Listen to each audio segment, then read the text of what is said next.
ભાયાવદરમાં Bhavsinhji civil hospital blood bank Porbandar અને Shriram blood બેંકના સંયુક્ત ઉપક્રમે ક્ષત્રિય સમાજના પ્રમુખ ઇન્દ્રવિજયસિંહ જાડેજાના દીકરી હેમાનીબાનું 7 વર્ષ પહેલા અકાળે અવસાન થયું હતું, જેને લઈ આજરોજ મહારક્તદાન કેમ્પનું આયોજન કરવામાં આવ્યું હતું। આ તકે પોરબંદરના સાંસદ રમેશભાઈ ધડુક, પુત્ર નિમેશ ધડુક, ધારાસભ્ય મહેન્દ્રભાઈ પાડલિયા, પૂર્વ ધારાસભ્ય પ્રવીણભાઈ માકડિયા, ઉપલેટા મામલતદાર મહેશભાઈ ધનવાણી, ભાયાવદર નાયબ મામલતદાર ભગીરથસિંહ જાડેજા તેમજ ગામના આગેવાનો તેમજ રાજકીય આગેવાનો ઉપસ્થિત રહ્યા હતા।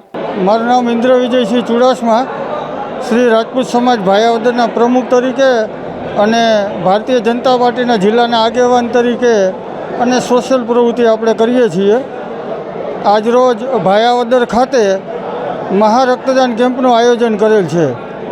અમે સમગ્ર મારા મિત્ર મંડળ સહિતની ટીમ દર વર્ષે આ મહારક્તદાન કેમ્પનું આયોજન કરીએ છીએ।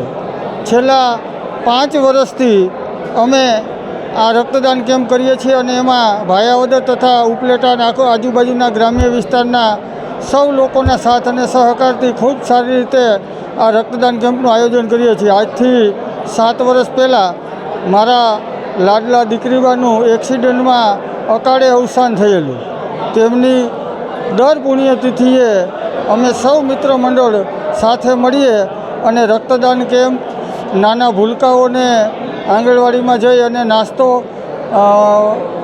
જે પશુઓ છે એમને નીણ અને નાના મોટી જે કાંઈ અમારાથી થાય એવી સેવાકીય પ્રવૃત્તિ કરીએ છીએ। આજરોજ ભાયાવદર રાજપૂત સમાજના ઉપક્રમે પોરબંદર ભાવસિંહજી હોસ્પિટલ તથા શ્રીરામ બ્લડ બેંકના સંયુક્ત ઉપક્રમે રક્તદાન કેમ્પનું આયોજન કરવામાં આવ્યું હતું। એમાં 201 યુનિટ રક્ત એકત્રિત થઈ ગયું છે। જેમ કે થેલેસીમિયાના દર્દી, કેન્સરવાળા દર્દી, જેમને લોહીની ટકાવારી ઓછી હોય, ડિલિવરી કેસમાં, એક્સિડન્ટ કેસમાં, બધા જ કેસની અંદર પેશન્ટ આવતા હોય એમાં ઉપયોગમાં લેવામાં આવે છે।